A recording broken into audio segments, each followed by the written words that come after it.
إله إلا الله.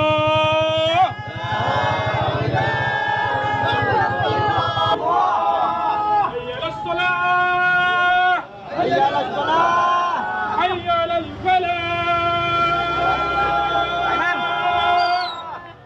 الله أكبر، الله أكبر، الله أكبر، لا إله إلا الله.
Orang-orang yang sama sekali disibukkan oleh segala aktivitas hidup mereka sehari-hari tidak mampu merasakan keajaiban terpenting yang terjadi persis di depan mata mereka.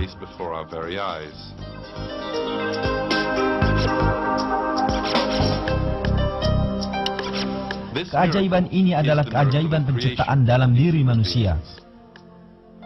Keajaiban pertama dalam penciptaan ini berawal dari dalam tubuh seorang wanita, dalam organ yang disebut ovarium, dengan proses pematangan sebuah sel telur.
datang dari tubuh laki-laki.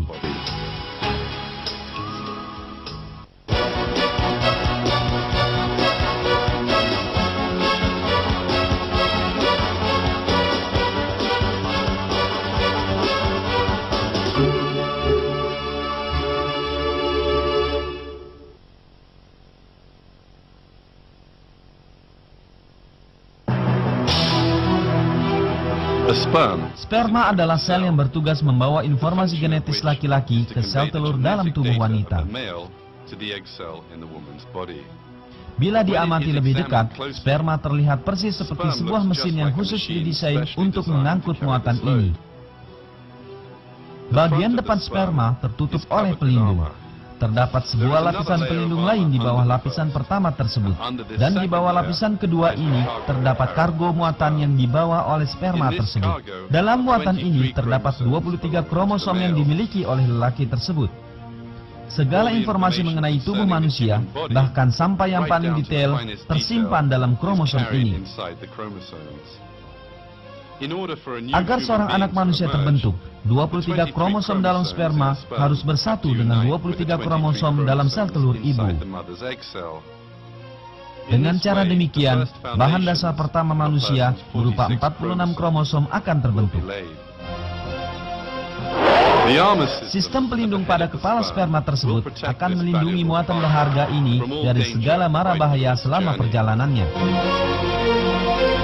Tapi, desain pada sperma tidak terbatas sampai di sini. Terdapat mesin bertenaga sangat kuat di bagian tengah sperma. Bagian belakang mesin tersebut terhubungkan dengan ekor sperma. Daya yang dihasilkan mesin ini memutar ekor bagaikan kipas angin dan memungkinkan sperma meluncur dengan cepat. Karena terdapat mesin di bagian tengah, ia membutuhkan bahan bakar yang memungkinkannya bekerja. Kebutuhan ini telah diperhitungkan, dan bahan bakar paling produktif untuk mesin tersebut, yaitu fruktosa, telah tersedia dalam bentuk cairan yang melingkupi sperma. Dengan cara demikian, bahan bakar untuk mesin tersebut telah tersedia di sepanjang perjalanan yang akan ia tempuh.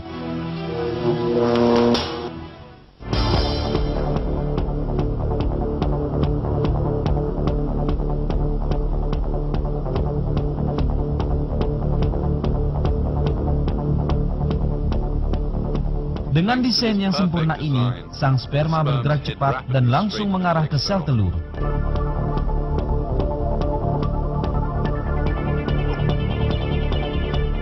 Ketika ukuran panjang sperma dan jarak perjalanan yang ia tempuh tersebut kita cermati, akan terlihat bahwa sperma layaknya sebuah mesin berkecepatan tinggi.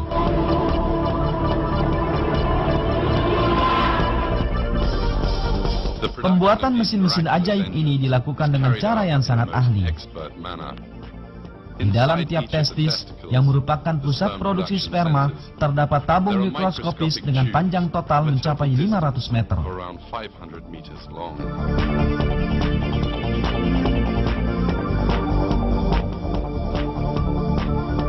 Proses produksi di dalam tabung-tabung mungil ini persis layaknya sistem perakitan menggunakan ban berjalan pada pabrik modern. Bagian pelindung, mesin, dan ekor sperma dipasangi satu persatu secara bergantian. Yang muncul sebagai hasilnya adalah sebuah keajaiban teknik yang luar biasa. Kita hendaknya berpikir sejenak menghadapi kenyataan ini. Bagaimana sel-sel yang tidak memiliki kemampuan berpikir ini mengetahui bagaimana mempersiapkan sperma dalam bentuk yang tepat, padahal mereka sama sekali tidak mengetahui seluk-beluk tubuh wanita. Bagaimana mereka belajar membuat pelindung, mesin, dan ekor yang akan dibutuhkan oleh sperma ketika berada dalam tubuh sang ibu? Dengan kecerdasan apa mereka dapat merakit komponen-komponen ini dalam urutan yang benar? Bagaimana mereka tahu bahwa sperma akan membutuhkan fruktosa? Bagaimana mereka belajar membuat sebuah mesin yang bergerak dengan bahan bakar fruktosa? Hanya ada satu jawaban atas semua pertanyaan ini. Sperma dan air mani yang mereka Fakultas Kedokteran, Ginekologi dan Kebidanan, Universitas Istanbul, menjelaskan desain khusus pada sperma ini sebagai berikut. Sel-sel sperma dibuat dalam tubuh sang ayah, tapi fungsi sperma ini dilakukan dalam tubuh sang ibu. Dan semenjak dunia ini dimulai, dengan kata lain dalam sejarah umat manusia, tidak ada sperma yang berkesempatan kembali pulang ke tubuh sang ayah setelah melaksanakan tugasnya dalam tubuh sang ibu, dan kemudian berkata pada sel-sel yang telah membuatnya tentang apa yang telah mereka lakukan, kesulitan apa yang mereka hadapi, atau apa tugas mereka. Jadi kalau begitu, bagaimana sel sperma memiliki struktur yang sangat berbeda dengan semua ribuan macam sel yang ada dalam tubuh? Bagaimana sel sperma mengetahui bahwa ia akan mengangkut muatan genetis yang ia ambil dari tubuh sang ayah ke tubuh lain yang kemudian akan menjadikannya hidup, sehingga bagian kepala, yakni bagian depannya, harus memiliki pelindung? Bagaimana sel sperma mengetahui bahwa ia akan menembus membran sel sehingga ia juga membawa sejumlah senjata kimia yang dipasang di balik pelindungnya? Jadi, Anda tahu bahwa ada mustahil semua struktur pada sel ini, tugas yang ia lakukan, berbagai peristiwa yang ia alami adalah sebuah kebetulan.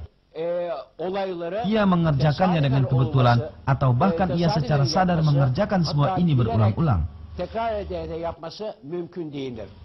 Ini adalah bukti paling jelas bagaimana Allah Sang Pencipta telah memberinya tugas ini, dan bagaimana ia melakukannya dengan cara yang paling sempurna. Tersebut akan menjalani hidupnya secara normal dan sehat.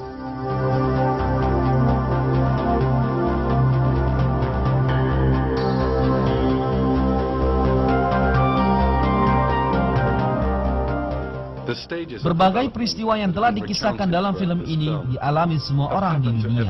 Setiap manusia dipancarkan ke rahim sebagai sebuah sel sperma yang kemudian bersatu dengan telur, dan kemudian memulai kehidupan sebagai sel tunggal. Semua ini terjadi karena adanya kondisi yang secara khusus diciptakan di tempat tersebut. Bahkan sebelum manusia mengetahui keberadaan dirinya sendiri, Allah telah memberi bentuk pada tubuh mereka dan menciptakan manusia.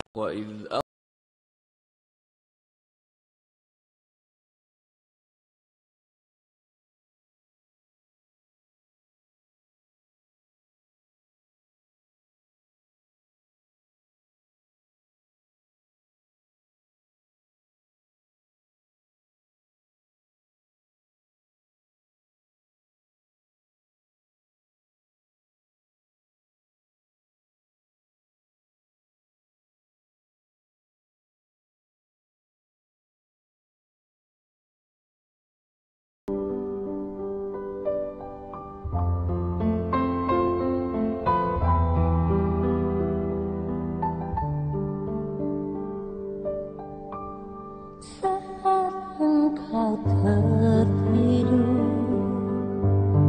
ku pandangi wajah selalu bersamamu, membuat aman di hidupmu.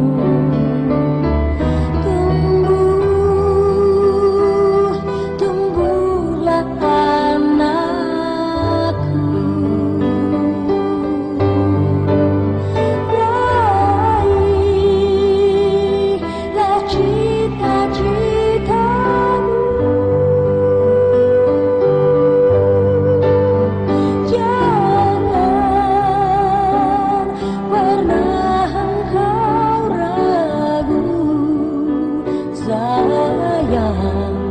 Doaku selalu bersamamu, membuat aman di hidupmu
di